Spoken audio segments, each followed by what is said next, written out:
Welcome to episode 5 of Cart to Cart podcast. I'm super excited for today because we're going to be learning more about Trudy later on. Diana's going to be doing her Barbara Walters hard-hitting questions. But before that, we're going to do our normal sort of Shopify gossip session, talk about things that are coming up. And one of the things that we're going to highlight today is Trudy has built this really awesome sda.dev. .dev that's coming up. It's the big Shopify conference. It's happening in July 22nd, I want to say. I don't know the exact dates. Maybe it's 21, 22. It's like a 2-day thing now. Okay, yes, that's 2 days.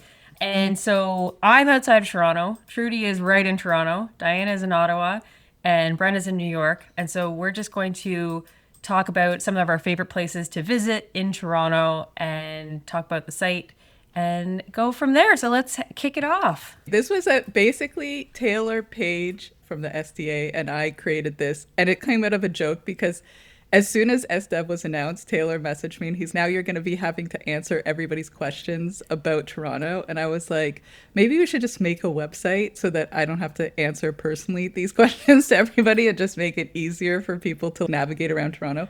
Also, I partially have this like weird thing where I hate like going back and forth or backtracking in my day. So I like to plan everything going in one direction or like knowing that it's like a good flow or something. And then I would like last year people would be like, yeah, I'm going here, then here, and then here. I'm like in my head I'm just like mapping them across the city, like just going back.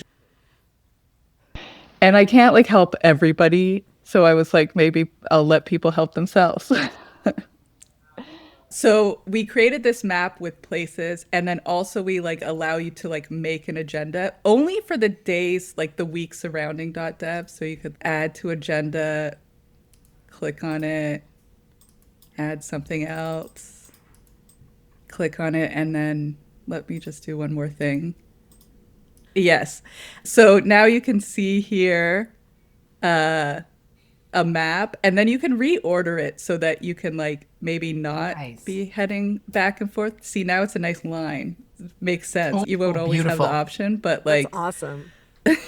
So you could decide what you want to do and then figure out the best order if that's possible. But so that's one of my motivations, really. This is so helpful. I'll definitely be using this because I feel like I lived in Toronto, well, Scarborough, for like 8 years and then in Toronto for so long. But now that I've moved just even an hour outside, it's like I don't know where to go anymore. So this is going to be amazing. I feel the same way where I have my things that I used to like doing. And then now I'm like, are they still open? I don't know. And I have to do all this research. I'm also sourcing from my much cooler friends who know like a lot of things about Toronto. So I'm slowly adding restaurants and cool things to do by messaging friends and being like, what's good to do, especially in certain neighborhoods if they live there. But one thing that's like pretty obvious if you look at the map is almost like so many of the stores are on Ossington. So like for everybody who's coming to .dev, basically Queen West from Trinity to Ossington is just, I would say, Shopify Row. Every one of those shops basically is like on Shopify. Yeah, Majority, like Sundays, Majority, so many good stores. Yeah, Province of Canada. Like it's just so funny. Oh, it flipped. It flipped.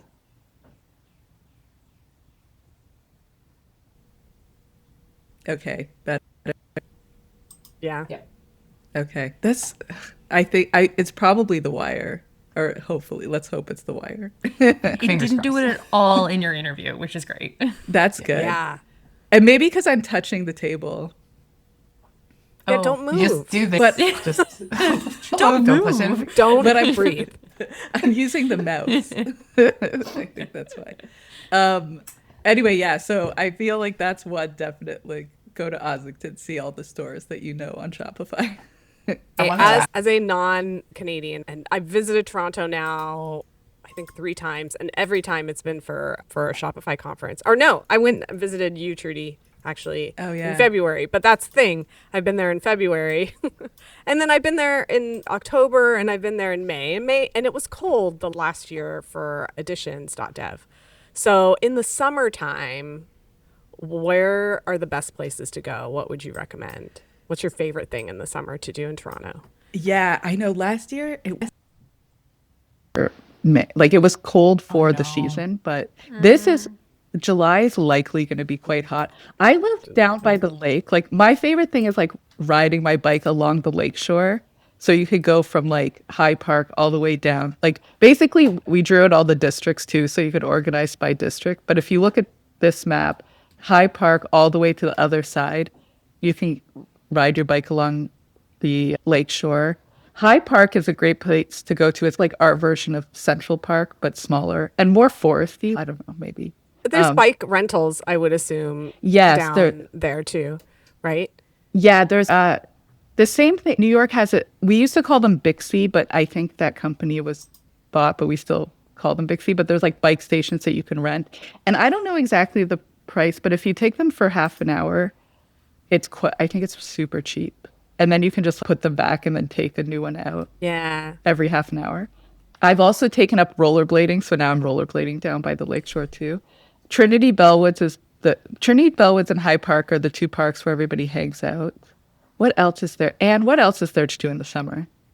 I feel like whenever we go, just walk around. Yeah. Toronto is so incredibly beautiful, all the different neighborhoods. And unlike some cities, you're walking around and you're, oh, maybe I shouldn't go into this area. I feel that Toronto during the day, it's not like you can just wander around and find Yeah. yourself in all the most beautiful places. Definitely going any place. Sometimes you forget that Toronto is on a lake. So Yeah. if you can make your way down, go past the barrier of the Gardner. Just it's a little bit of a mental barrier. Keep walking south until you get to any part of the lake, and then you can walk along. I think that's such a nice thing to do. Yeah, I'd recommend that. Also, there's a thing that I don't know if people want to do if you like I would say riding your bike along the lakeshore is like easier, but we also have a series of ravines that go through Toronto, which is really funny because every time I tell people who've lived here for several years, they're like, I don't know what you're talking about.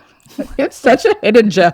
I'm like, why? And they're like, you're making this up. I'm like, why would I make something up like that? Where is it? Where? Well, that's the difficult part. Like it runs all through the city, but it's just the entry points are like a little bit hard to find. Honestly, I They're a find bit a map.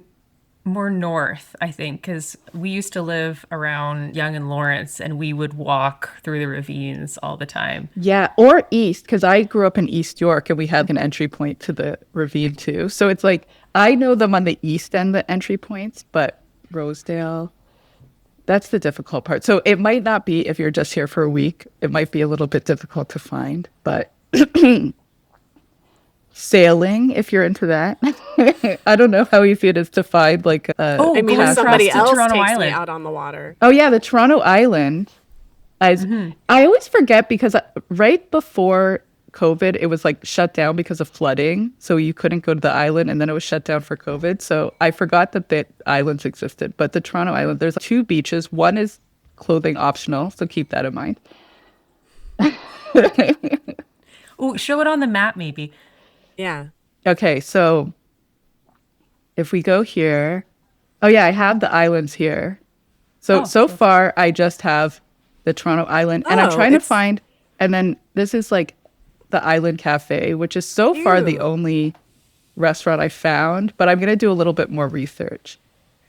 Billy Bishop Airport It's right here, yeah. The biggest flex of flying into Canada if you can fly into Toronto and fly into Billy Bishop, because then you can just walk Yeah, to downtown.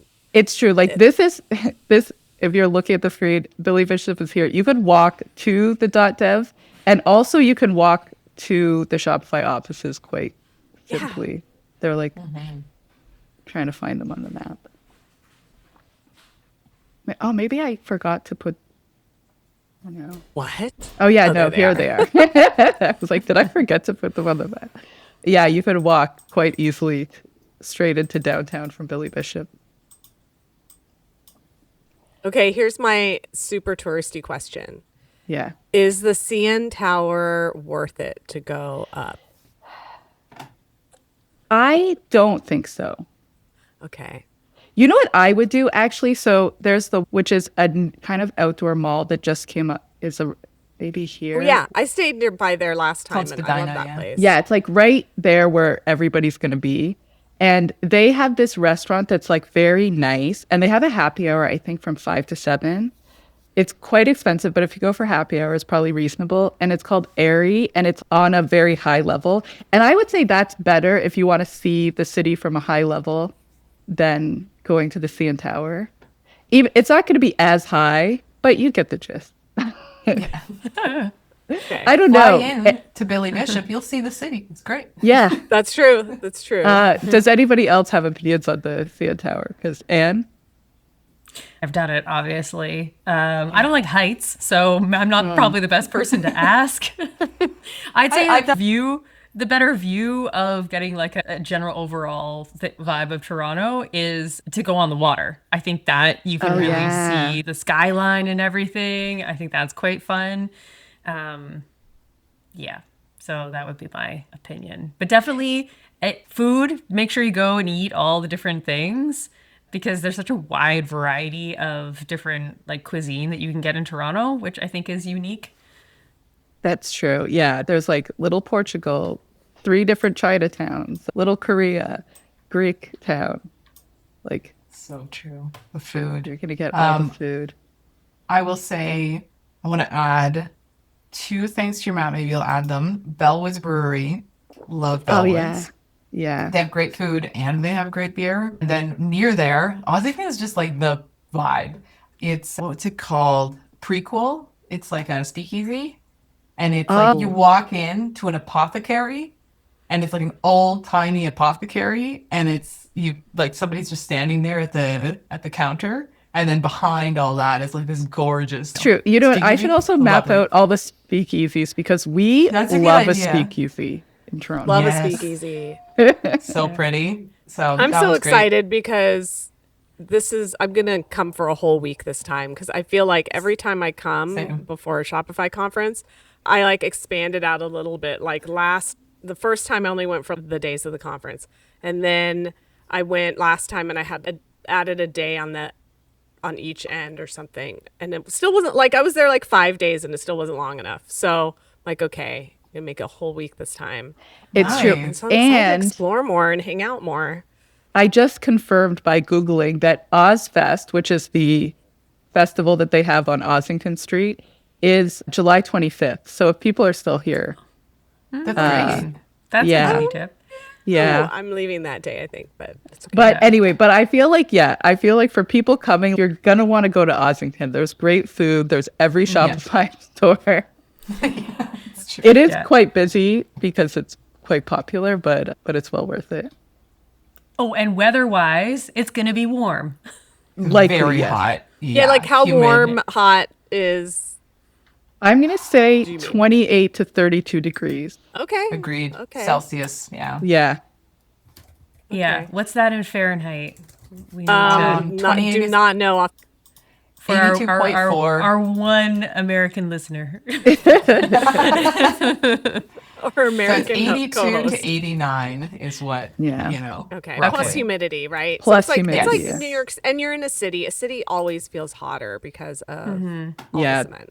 The And there's lots of pavement. walking. That's the other thing too. Pack comfortable shoes. Yeah, there's 100% walking city. The streetcars you can tap now with your debit or credit card, so that makes it a lot more convenient. That's good to know. Nice. That's like the Oh, most good. intimidating thing about going to a new city is just figuring out how to get a ticket to the transit. Yeah, and it's like good for 2 hours. So like you can tap on and off for 2 hours with only one fare. So great. that's nice too. For the Harry Potter nerds in the audience, there is a store called Curiosa. Friend of mine runs a Shopify store that like she makes like fantastical things. Anyway, cool, really cool vibe store.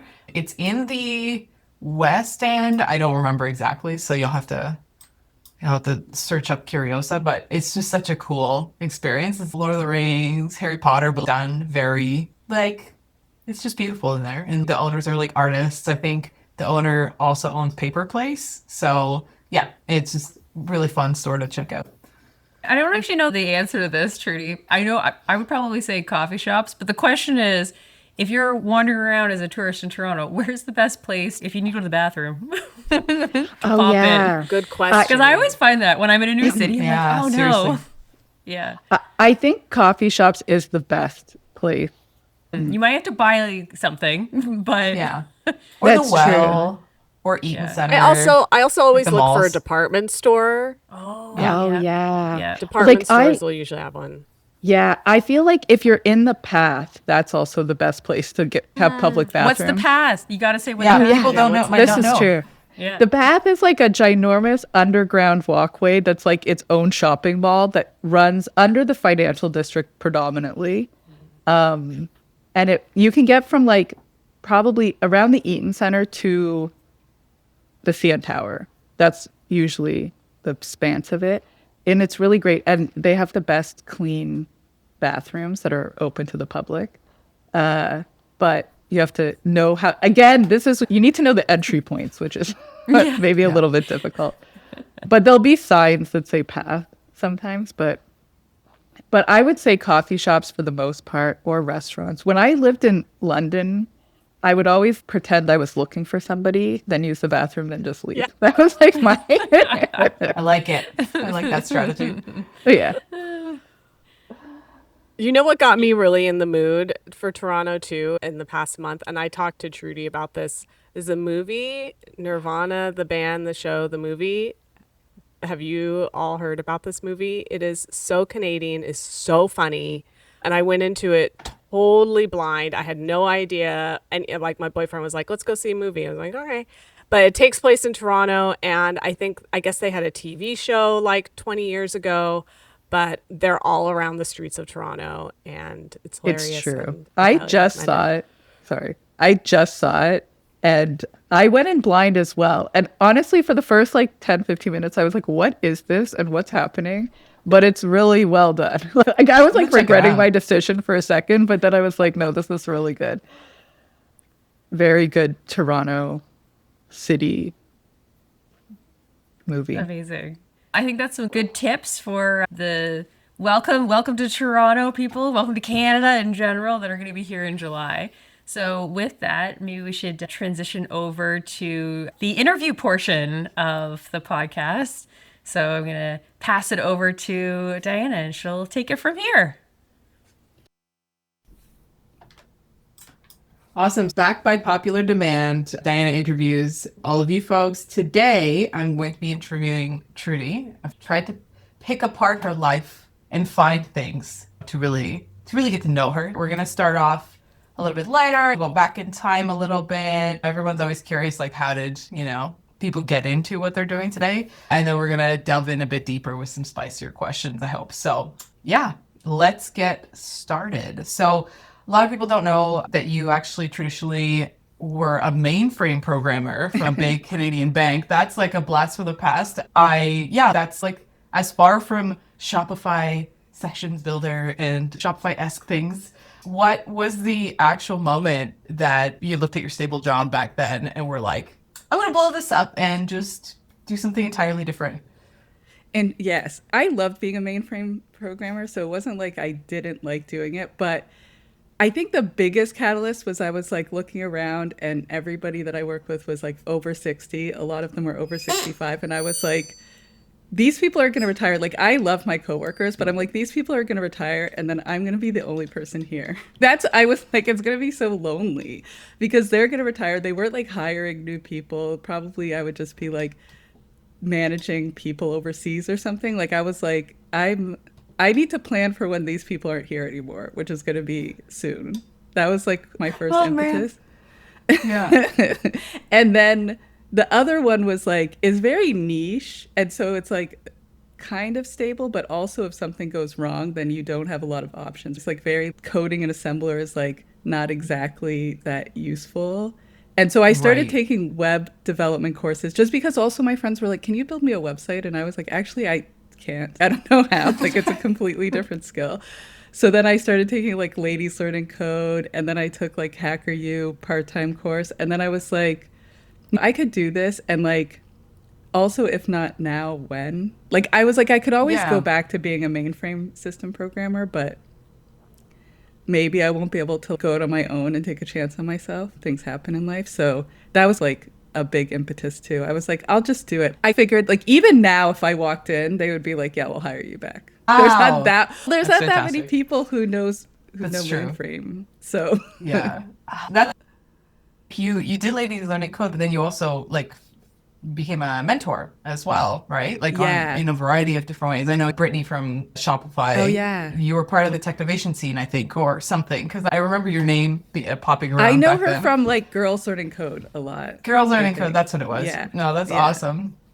Oh, that's so cool. Yeah, so funny enough, similar vein to being an expert at mainframe programming, which is like quite specific and specialist. There was an interview you did one time where you stated that old world knowledge was power, but in the new world, knowledge is everywhere, and it doesn't necessarily make you powerful. That's like a pretty loaded thing to say, which especially with AI now, it's actually really interesting. But yeah, it's a pretty loaded thing to say for someone who spent years like developing that technical knowledge and leveling it up.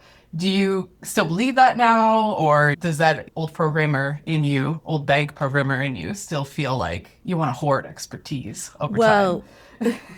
Yeah, that idea came from my experience as a mainframe developer where like Right. those guys knew everything. And then I came in and they're like, can you do this? And I was like, sure. And then I did something and I remember specifically the error code I got was like SOS. And I was like, you can't really Google SOS because nothing comes up that's related to it. So then I was like, what's SOS? And he was like, what are you doing? And he's like, short on storage, but like, how far did you get? And then I was like, he's like, how did you figure this all out? Because I wasn't asking questions. I wasn't using the manual. So I was like, oh, I just Googled everything. And they like were old school. I like basically taught them about Google. Okay. But at the same time, it's like still, they had 40 years experience on me. They were like, they didn't like my being able to Google something wasn't going to hold a candle to them having 40 years experience of Right. doing things. And honestly, I think it's somewhat the same with AI. AI just is like another level up. But I think experience trumps everything, really. Just like the experience of what can go wrong is a lot of like especially in development, like I feel is like preparing for what could go wrong so that you can back out of It's a so true. situation if you have to. It reminds me of the IT days, right? There's a lot of things you just can't learn until something breaks and you have to solve it. And then, okay, cool. Now I have another piece of knowledge on how to solve that one thing. And you stack it up, right? You stack it up over time. And like most best practices come from that, right? They're like, we learned that if you don't do it this way, then there's a lot of problems. So this is why we do it this way. And I think best practices also change over time because people have new experiences and then you add on new technologies. And then every time there's a new technology, they're like, this is the thing that's going to solve all these problems. But then they don't realize they're bringing in new exciting problems that we didn't foresee. So I think AI definitely can level you up. It's like what Google was for them. It's okay, it gives you like more knowledge or more ability to do things, but like I don't think anything really is going to trump experience over time. Yeah, as a generalist, I would agree. Yeah. And then you have to take in like taste and putting things together. And even when I was teaching coding, like at HackerU or Ladies Learning Code, I was like, code, like each thing that you do in code is easy. It's like the complexity comes from trying to put everything together and get all the pieces working as well. Yes. And also just trying to plan for that architecture before you build piecemeal things, right? And then you have to stop, circle back, so on and so forth. Yeah. It's getting organized, which helps. And trying to foresee what future problems might be if the architecture, even like with design packs, like the architecture we built for is completely different from the architecture we're building now. But like I tried to design it flexible enough that it was somewhat future proofed in that sense. Yeah. You're not going to know everything, but you can try to build. Yeah, exactly. You can try to build it to give yourself space. Yeah. Since you jumped to design packs, obviously Anne is on the call. Anne is your co-founder. And Anne at one point in time came to you and said, do you want to build an app? And let's do it. But the two of you like had a lot of different kind of experience and different backgrounds. Anne came from like a lot of the theme side, and then you came from the agency side, which I didn't really cover in the questions, but where I'm actually curious, I guess, getting into spicier stuff, like where did you disagree? Were there big disagreements at the beginning? Were there things that ever became a real problem for you? And that's just more of a question of both Design Packs and your agency. You were a co-founder, and yeah, curious on your experience when it came to finding a middle ground, building something with someone else. That's funny. So I think probably the biggest like disagreement we had at the beginning was I was like, we're just publishing it. And it was like, it's not perfect. And I was like, I don't care. And we're just going. We're just pushing it out.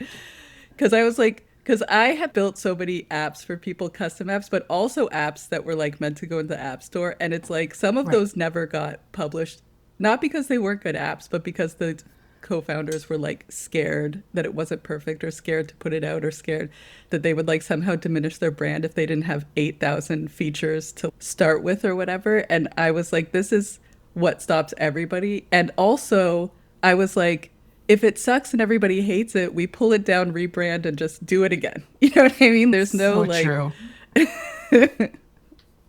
Like, it's not like we push it up and everybody's going to be like, oh my God, can you like... This is the worst thing ever. What were they thinking? And we're going to talk about it and think pieces will be written. Like, nobody's going to care. Yeah, like we're not brain surgeons here. We're just like trying to build a thing. If it solves the problem, great. I'm pretty sure we're all smart people where we validated a certain degree of whatever we built. But yeah, funny enough, the perfectionism thing is just something that I've been struggling with my whole life. So I feel that hard, and it was so hard to get an MVP out. And then the first questions you get are always like, can your app do this? And you're like, no, not yet. And you're like furiously try to update it. Did that happen to you? Like after you launched and everything, was that something that happened a lot? Well, we got like people that we know to use it. So people who run agencies, we just got them to use it. And then it's like we got feedback. And then I think it was like interesting because I think when we started, we were like, our whole thesis was to make something super design opinionated. But then we quickly realized we're like, oh, people just really want something super flexible and something easy to customize themselves so it can look exactly how they want. So we like quickly pivoted into that direction.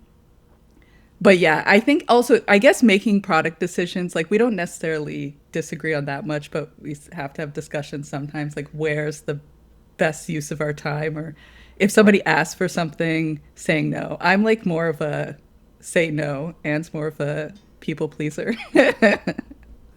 I'm like, we don't need to put that in the app. If one person asks, if everybody's asking, it's another thing. But yeah, I think I have that too with my co-founder, where sometimes I'm like, because I'm the one talking to people more often, and I'm just like, oh, like I want them to succeed, and I'm like, wait a second, this is gonna take so much effort. I have to be very mindful. Yeah, I feel like that's always the struggle.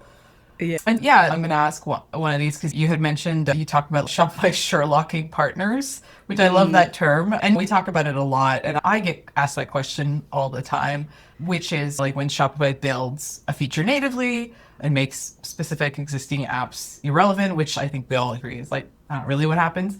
But yeah, I'm curious which feature that you've built for Design Packs are you most worried about, or is it not even like crossing your mind? I don't really know. I guess the most they could do is build like a sections store, like they have the theme store, so that like anybody could do it. But I mean, there's enough like section apps out there that's competition, and I don't necessarily know if that would be that bad. I also don't think they'll do it. Like I think that's just a lot of management that doesn't seem like that worth it for them.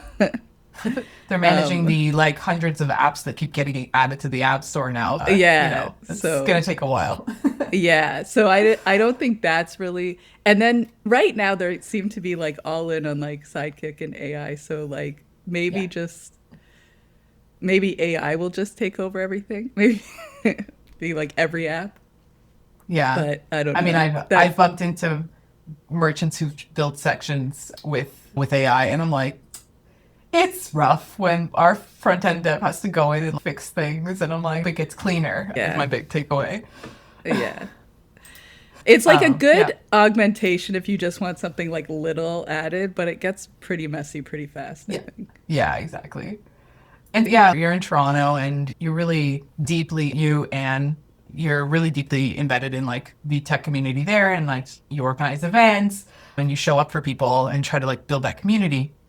But when you were first like in the world, you were a solo freelancer and you were mostly doing the work by yourself. Is the community first version of Trudy like the real one, or did you build it because you needed something that didn't exist when you were doing it? I'm just curious on like how that changed for you and how you feel about it now. I feel like I started learning in the community, like with Ladies Learning Code. So that's where I started, True, yeah. which is like a nice community to be part of. And then I started volunteering for the Girls Learning Code. And like in part, I just want more women developers. Like that's part of my I just want more women in the space. And so that I would volunteer for Girls Learning Code and then Hacker U became a community. I am like really, I do like community a lot. And also, even though I started out solo, I mostly like to work with people. I don't really like to Oh, work good. by Okay. myself. Yeah. Yeah. Yeah, I'd agree. It's But very also I was in lonely, a, especially remote. yeah, I was in a sorority. So I think that maybe it's like that whole thing. I'm just taking my like sorority ideas into the regular world. It seems to be working out for me. I know Yeah. we're like you're planning the like a women's kind of meetup event around .dev as well, so that's going to be I Yeah, think exciting. that's exciting Which is great. because Yeah. yeah, we can get people who are not just in Toronto, which is exciting. That's true. Yeah, so many people that I've heard. Yeah, they're almost sold out of tickets, or if not sold out. So I think it's going to be pretty big. Yeah. Oh, that's awesome. And yeah, so last couple of questions before we cap it off. You won a Monos carry-on, Oh yes. which was fun and exciting. And the people want to know, where is the bag right now and where are you going to take it next? Okay, I think the next place I'm gonna take it is not that exciting. I'm gonna go to Prince Edward Oh, County because that's where it's my nice dad. there. Yeah, it's It's nice cute. there. But my dad's there, so I'm gonna visit there. Nice. I think I'll definitely be making a few trips to Montreal. And then I Love it. love Toronto in the summer, so I'm usually like just around Toronto in the summer, but in the winter I do like to go away. Potentially Mexico, potentially Ecuador, somewhere Ooh. where it's not gonna be cold. Yeah, I'm trying to figure out a way to get out of Ottawa for minimum 2 months out of the winter Yeah, because I just because you guys get a lot of snow too. oh, it was so bad this year. Every day that it melted, the next day it snowed, and I'm like, this is never gonna. There's no such thing as summer anymore here. So yeah, it's dark and sad, and I'm finally Yeah. recovering. Yeah, this year I did stay in Toronto, but I took ice skating lessons as a way to Nice. That's enjoy a good, my yeah, time. that's a good idea. Yeah, maybe I'll take up snowshoeing or something. The world is my oyster here with snow. But I was genuinely excited to win the luggage because I just love traveling. Oh, that's And yeah, my it's a luggage perfect fit. was like $20 luggage from 8 years ago, so I was due for an upgrade. That's a solid upgrade. I love it. Yeah, it's fantastic. So my final question is, you've been in the Shopify ecosystem long enough to have seen some of the most unhinged decisions that brands have made for their stores. Without naming names or anything, I'm just curious, what's the wildest thing that you've had a client request or that you've had to build? I don't know. Okay. So it's hard to say. The wildest thing I've seen in terms of like code is like somebody put all of the code in like the index and just did if statements. If it's the product template, put this. If it's the collection template, put this. Like that's the most unhinged thing I've seen. Like it was just like the whole theme was basically one file. Wow. And I was like, this is insane. And I don't know who built this or what happened. What? Yeah, why? Why? Yeah. Clearly, this was back in the day, I think, when the docs weren't so good. And so maybe, but even still, that seems extremely unhinged. Unrelated to Shopify, I think the most unhinged something somebody wanted me to build was like a dating app based on DNA. And I was like, even if I could do that, I just don't understand how DNA would be any indication of whether you're a good match. I think, yeah, that's just like a level of unhinged where it's like that movie Gattaca where they secretly test people to see if they'd be Yeah. like a good partner, like a good, what's it called, a parent or whatever. I'm like, Yeah. that's too much. Yeah. Goes nowhere good. No, No. we're good. No, only And leads to bad places. Yeah. And I just don't even understand like how, oh, you both have blue eyes, so you'll be a good match. Like it doesn't really seem like a What other anything. things? That is, Yeah. I'm so happy, Diana, that you're doing this interview because, Trudy, we've been working together for so long. I didn't know that story. That is so wild. I feel like so I've heard all your crazy. stories, but I didn't know that one.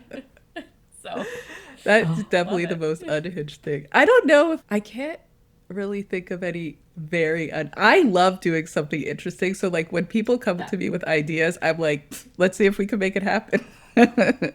It's fun. It's experimental, right? Like the 0 to 1 is the best. Yeah. That's fantastic. Yeah, no, that's yeah. I don't think we top the DNA dating app for sure. No. Yeah. Those are all my questions. I thank you for sitting down, really piecing together your life for us. I appreciate it.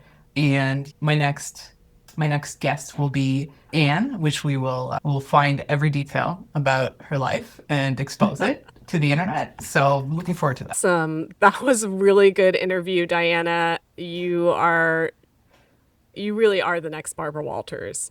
I can't need wait to glasses. She wears glasses, right? I have a pair. I'll wear them for my interview with Anne. Okay, and I can't wait to hear you go into detail with Anne next. So that's it for this week, episode 5 of Cart to Cart, and can't wait to talk to you ladies again in the next coming weeks.